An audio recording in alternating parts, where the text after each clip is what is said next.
joining me today. It's Brian Gubernick, and welcome to the No Days Off podcast, where we believe that every single day brings a new opportunity to get better. Let's get into today's topic. Today, I'd like to discuss the concept known as resistance. Resistance. It's discussed in a book by a gentleman named Steven Pressfield, and the book is called The War of Art. It's one of my favorite books. It's a short read. If you're looking for a quick read around this particular concept, pull that book up. But let's talk about resistance and what Steve's really talking about in the book. What is resistance? See, according to Steve, resistance is this force that opposes us whenever we're trying to pursue growth or creative endeavors or any sort of positive change in our lives. It's this internal voice that's telling us maybe we're not good enough, or we should tap out, we should give up, that maybe we should procrastinate, or we should wait until the weather's better, or we have more energy, or whatever it may be. Maybe we're more prepared.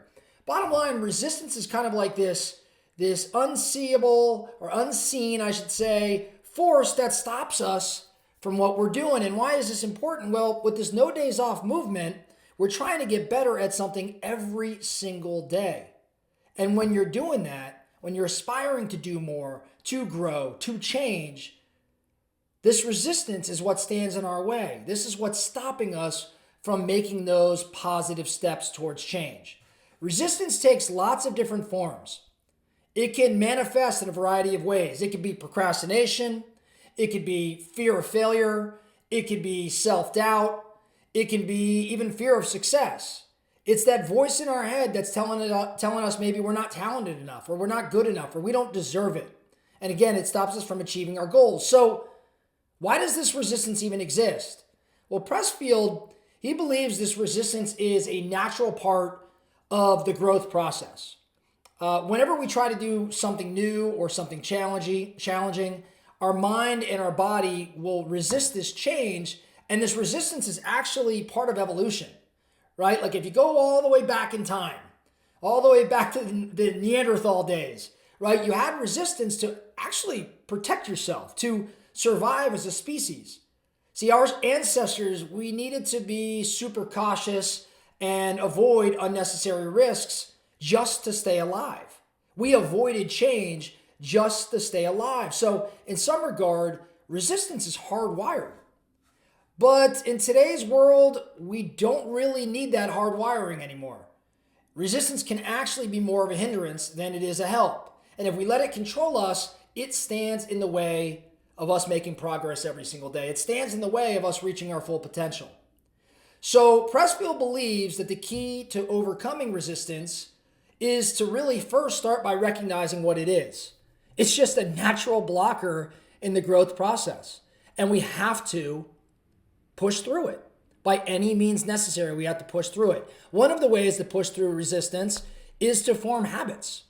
It's to form a daily routine. It's to form a practice. In other words, create this routine and make it easier for ourselves to get started. Stop thinking so much and just start doing. So put the models in place, put the systems in place, reduce the amount of willpower necessary, the amount of motivation necessary to muster up and to take action. Just reduce that by creating a routine and a habit, and it allows you to just get into it, right? Routine can be as simple as setting aside maybe a certain time of day to do the work. Or maybe it truly does involve more elaborate rituals. Whatever the case, if you set up some sort of plan, you don't need to muster the willpower. Another way to overcome this resistance is to embrace the simple idea of just showing up. See, Pressfield believes that simply showing up every single day, even when we don't feel like it, it's the key to overcoming resistance. Pressfield was an author. This book was originally written for authors to read and become more creative or push through their own resistance. And what he would say, or what he says in the book to many of the authors out there, you don't have to have the answers. You don't have to know exactly what you're going to write each day. But you do have to sit down in front of that typewriter or in front of that computer. Just go there and show up, and inspiration will find you. Over time, this sort of consistent effort can help us build the momentum, can help us overcome the resistance that's likely holding us back. So in conclusion, I want you to recognize we all deal with resistance. We all have to overcome procrastination at times. We all create or concoct reasons to not take action. We all make excuses. It's okay, you're human. But the strong, the best of the best, those that succeed, they push through this resistance. So recognize that it exists, mentally equip yourself to handle it, create routine and habit so you don't need as much willpower, and just show up. Just show up and do the work, and you'll push through that resistance. So your focusing question today, as we're wrapping up, what is it that you're looking to take action around, and how is resistance showing up for you? What are you going to do about that? How are you going to overcome that resistance? What's standing in your way? What steps must you take so that you can get past it and start your change, start that growth like we do every single day here at the No Days Off podcast? That's all I have for you today. Thank you for listening. Remember, every single day brings a new opportunity to get better. So let's get after it.